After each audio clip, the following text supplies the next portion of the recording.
Hi everybody, Lisa Tamati here, and I am just checking in to give you some feedback on how our weekend went and also to answer some of the questions that have popped up over the last couple of days. Sorry it's taken me a couple of days to get to them. Obviously, Neil and I have been full on with our weekend retreat, so I'm going to tell you a little bit about that. We had, I think, 30 people come over to Havelock North and did our retreat with us, and it was absolutely an epic weekend. Fantastic group of people, just really the most loveliest, kindest people, and I think they went away and soaked up a whole lot of new information. It was probably a little bit information overload. We tend to do that, Neil and I, because we get enthusiastic and we try and pack everything into a 1 day and a half, but it was an epic success. So we had lots of people who are already Running Hot coaching members, so thanks guys for all the ones that did come. And we had lots of new people that aren't yet part of the club. A lot of them have now signed up this week and will be joining us. So that's fantastic. So we covered everything from, we went into obviously the core sort of areas around running technique, run drills. We went and did a video analysis. We did a whole new section on fascia and how the fascia in the body works and how to integrate that into your warm-ups and your cool-downs, and the importance of fascia in respect of injuries, how one part can help another part of the body. So if you've got a sore ankle, it could be a shoulder, or vice versa. So that was a really cool section. Then we did our mobility workouts. We had a whole lot of new exercises to bring to the table. We did our strength routines, and we had a session on nutrition and race nutrition. And we also did a big session on epigenetics and the power of epigenetics to really hone in on what is right for your body, and how to eat right, train at the right times of the day, understand your body, etc. So lots of people have joined up on the epigenetic program. If you don't know what that's all about, I'll tell you what, we're sort of getting to the point where we're going to say everybody has to do this epigenetic program if at all possible financially, because it really gives you the next level in personalised healthcare and personalised training and understanding your body. It's like having a user manual for your body. It's that good. It tells us what body type you are, what genetic makeup you are, how and where you carry extra weight if you're going to carry it, what hormones are dominant, how you are motivated, what types of things motivate you, what doesn't motivate you, what times of the day to train, what types of exercises is right for your body. So we're getting away slowly as coaches and trainers, not just in the Running Hot coaching, but what's coming at us in the future is a personalized approach to training. So this program is really amazing. It's changed my life. It's changed my husband's life. And even in little things like the way we interact to each other, my husband and I understand him better because I now understand what motivates him, how he thinks, what his personality traits, etc., etc. So it's a fantastic thing. Hi, Katie, you've written, do you think you made your more running weekends? Wasn't able to make this one. Yeah, you had your injury. I hope you're pulling up okay. Neil and I are trying to cram in another weekend before the end of the year, but I can't promise it because we're just absolutely smashed with speaking engagements and other things going on and training. But we are going to try to make one in October, Katie, okay? So just keep your eyes open. We can't guarantee it right now, but we are trying to run something. So I'll let you know. And that would probably be over here in Taranaki. So that might be a big help as well. Thanks, Sean, for joining. I've got a couple of your questions to get to. And Renee, I've got your questions there as well. So that's the epigenetic program. If anyone wants to find out about it, because really it just is the next level on amazing.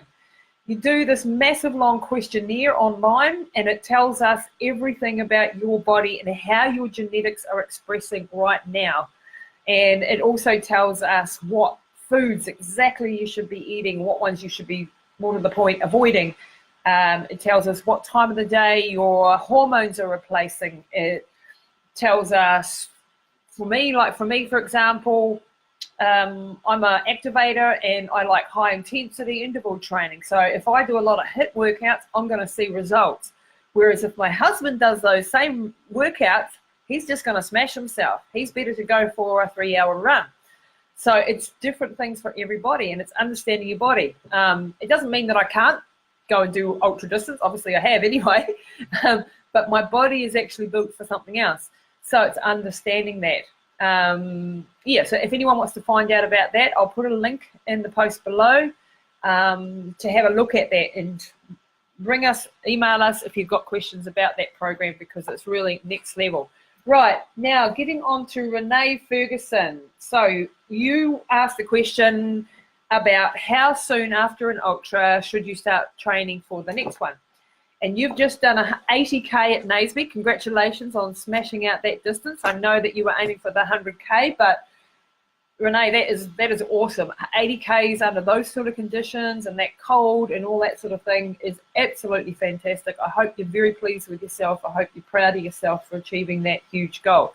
Now you've got Kepler, which is 60Ks in 96 days. So right now I want you to concentrate on rehabilitation and recovery. Do not this week go out and run again, okay? What you want to be doing this week is firstly rehydration, re-electrolyting your body, getting some really good nutrition, extra sleep, and then I want you to do a little bit of weight training, which really shocks the body and you'll find quite hard. And I don't mean heavy weights, I'm just talking body weight strength exercises, things like squats and lunges. You can do some lighter weights, upper body workouts. That just gives your body something else to focus on.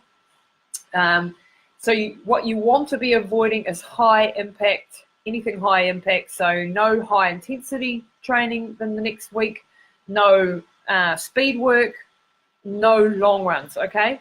And then what we'd do is, like, over the next 2 to 3 weeks, you'd slowly start to get into gear again, because you've only got 3 months to the next race.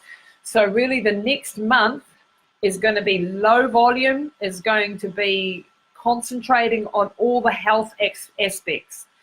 If you've got our Running Hot Coaching health check-in, please use that over the next couple of weeks, especially to test how you're feeling.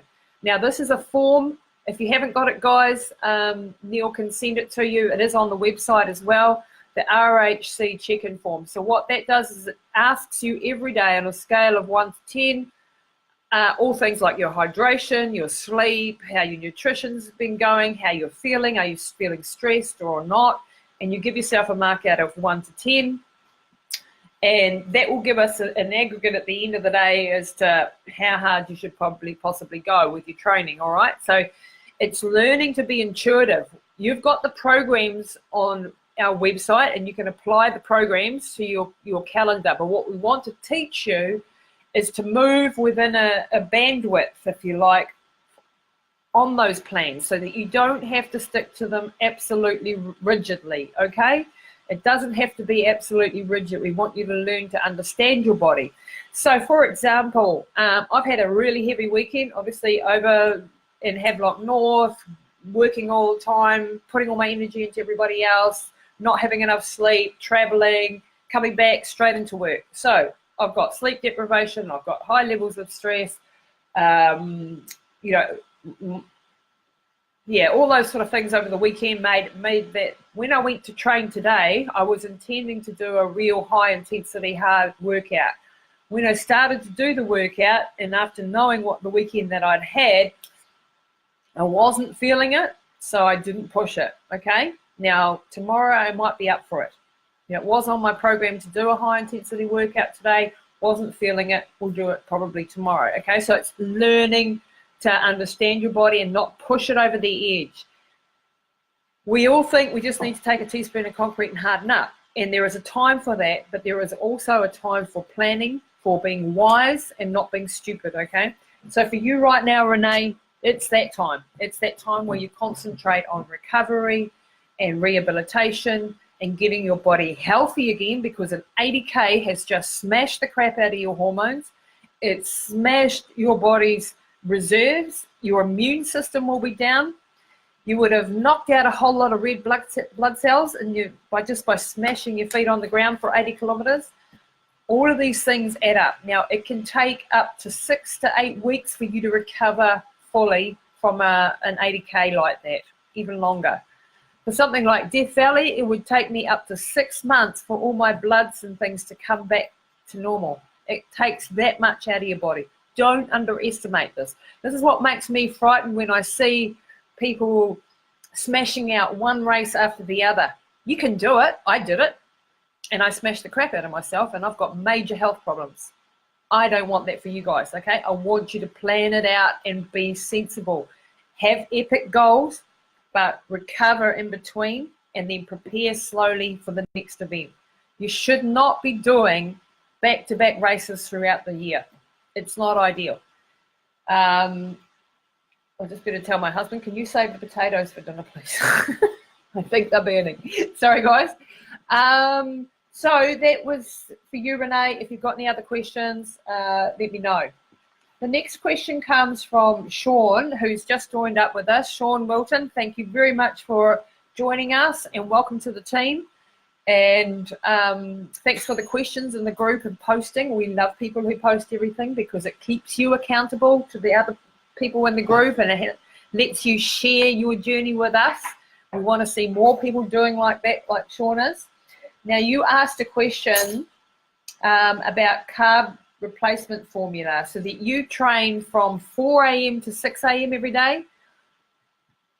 That's scary, Sean. I hope you're not doing that 6 or 7 days a week. What do you mean you're training from 4 to 7 every day? I certainly hope that's not running 3 hours a day.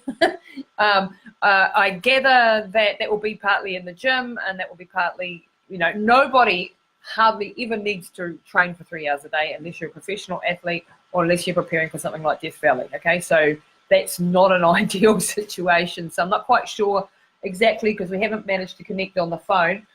Carb replacement for me. So if you can't eat breakfast before, that's fine. Don't worry about it. Don't force yourself to do it. After your training, I want you to try this drink out. This might work for you, this might not. Just after your training, you've got about a 40-minute window when your cells are all open and they're screaming for nutrients. And a way to get them quickly in to replace some lost energy, so that you can and electrolytes, etc., so that you can train better on the next day, is to have, I get 150 mils, just a small amount of good quality orange juice, or freshly juiced if possible. That's ideal. The reason that orange juice, it's got the fructose in, it's got the natural sugars in, and in this fruit juice I want you to put some Himalaya salt. Doesn't taste so great. You can have it separate if you like, so you don't wreck your orange juice. But you need to have a glass with some Himalaya salt, a little bit of hot water so that you can dissolve the salt and put some cold water on top of it. What this does, it's a cheap electrolyte drink. Now, the orange juice helps force the minerals in the Himalayan salt into your cells quicker. If you haven't got adrenal problems, you can follow it up with a coffee half an hour later if you like, and that even helps it get in quicker because the caffeine can help it. But if you have adrenal problems, don't do that. Just leave out the coffee, have the orange juice and the Himalayan salt. If you've got electrolyte tablets and you don't mind, they cost a lot of money, so the Himalaya salt's a cheaper alternative. But if you have, we use Enduro Lights from Hammer Nutrition. I've used those for most of my career and they're fantastic. Replace your electrolytes. I'm not so worried about you replacing your carbs. I am worried about you replacing your electrolytes. If you sweat a lot, you need a lot of sodium, potassium, magnesium. Okay, you need those replaced. If you're finding you're not recovering the next day, then that's probably where the problem lies, okay? So make sure that you're having that straight after training, and then hydrate the hell out of yourself throughout the day. It goes without saying that the number one thing that people don't do enough of is hydration and electrolyte balance, okay? So those two things throughout the day, make sure you're doing it. You don't, with your normal amount of food, you don't need huge carb replacement formulas. Processed food, generally to avoid. If you want to have a protein drink, a clean pea protein or something like that, go for it.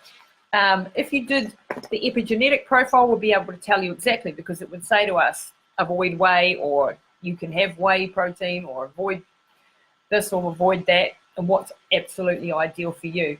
So an ideal treat without knowing your epigenetic profile or what body shape you have or what problems you're dealing with would be to have that orange juice with that Himalaya salt, and then on top of that you might want to have a banana or some nuts, a handful of nuts afterwards. Perfect food, okay? Unless you've got an allergy like me to almonds. All right, so once again, that epigenetic profile told me that, so I can avoid that. Sean, you had another question. What was it? So from what I gather, you've got a half marathon coming up in November, the Remataka half. And then, if I understood it right, because I think you wrote 2018, but I think you mean 2019, you want to do a 50-kilometre, and then you want to do another 4 or 5 marathons. Is that correct? If you're still on here, Sean, give me a wave. Is that correct or not quite correct?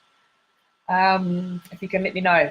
I'm presuming that's correct though. And in answer to what you said, what I would go and apply to your program right now is, we are in August, so you've got September, October, November. Probably jump straight into the half marathon program. If you wanted, you could build in a little bit of a foundational program and work on some form techniques and some drill techniques first for a couple of weeks, and then apply the half marathon program. If you want a bit of clarification around that, Neil can help you there, okay? I can connect you with Neil and he can say exactly. But I would like to talk to you about like 4 or 5 marathons. When you've never done a marathon, I understand. You've never done a 50K, and at the moment you're just running 7K.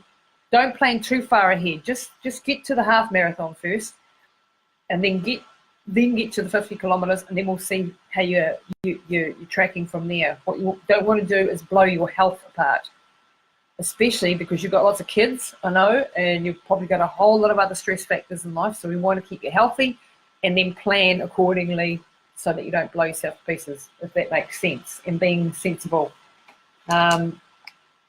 Alrighty, so I think that was all of the questions. If anyone else has got a question, chuck it up there now. Otherwise, where are we? I'm just checking that no one else has got a question. How much salt? Oh, sorry, Sean, I just saw that one. Sean, so it says, nope, that's the time I put away for exercise, only usually around an hour a day. Oh, perfect. Okay. Okay, so not 3 hours a day. You had me panicking here for a minute, Sean. How much salt? Okay, up to around about a half a teaspoon of Himalayan salt, the one that you grind if you can. Half a teaspoon or less. You can have that a couple of times a day. If you're a big guy, if you're heavy, if you're sweating a lot, you can probably have a half a teaspoon in the morning and another half a teaspoon at night, or you can put it onto your food as well, of course. But having it straight after your training will help rehydrate your body really, really quickly. Renee, you're asking about the salt. Yep, same for you. If you're, try with a quarter. If you're a smaller person, I don't know your body shape or size or how much you weigh, but between a quarter and a half teaspoon, okay, at a time. Don't be like what I did once, put on a whole teaspoon and then vomit everywhere, okay? Don't do that. It's horrible, okay? If you have too much and too intense, that can happen. Alrighty. So 50 kilometers and then 4 to 5 marathons. Okay, 4 to 5 marathons in a year is huge, okay, especially up to 50, but it is doable. But let's get to the first one first before we plan that all out, if that makes sense. So I'll still try and connect with you sometime this week, Sean, either on email. Apart from that, everyone, guys, thanks to all those who came to the retreat. It was absolutely fantastic having you, and Neil and I are going to try and get another one, Katie, so keep an eye out for that, but can't promise it right now. We're very busy bees. If you've got any other problems, please keep those questions chucked up there, and I will also get Neil onto one of the people who wrote, Janine Ogden. Janine, you've pulled an abductor, hip flexor muscle 2 weeks ago, and you're not far out from a race, 7 weeks out. Okay, I might get Neil onto that one being the exercise scientist and the injury prevention man. Probably he would be saying, well, a couple of things that you definitely do is go and get some turmeric, help the inflammation in the body, speed that up, that recovery process. If you have access to hyperbaric oxygen therapy, I think everyone knows my take on that. That's absolutely brilliant. It helps you speed up recovery, but I know they don't grow on trees, hyperbaric chambers. Adductor muscles, if it's recovered now and you're starting to get back into it, then you can do some gentle massage with a ball into that hip flexor, that TFL, all around this area, okay? But gentle, just see how you're going, okay? We probably also need to check your technique. We're about to release a video analysis product, and this is really exciting because it means that we're gonna tell people how to film a little video of themselves so that we can see your technique, and then we're gonna be able to analyze it and give you the drills to improve the areas that you are having problems with. I don't know how you pulled your adductor, but if you didn't actually trip or anything like that and it's just suddenly flared up, it might have to do with your running technique. You might be pulling up with the hip flexor instead of your hamstring. In which case I would go onto the website, go into the foundational plans and have a look at the running drill. You'll go and have a look in the library for running drills, and start practicing some of those, because you might be lifting up with the hip flexor, which a lot of people do. And the hip flexor is a tiny wee muscle. It's not built for lifting the leg. That's what your hamstrings are for and your glutes are for. If your glutes are not firing properly, if your hammies are not doing what they should be, or your leg technique is wrong, it's not coming straight up and down under your leg, go and watch some of those videos and try and improve on that. If you're interested in the video analysis stuff that we're about to release, we haven't released it yet, but we're ready to go with it, let me know, Janine, okay? Thanks, guys. We'll see you again soon.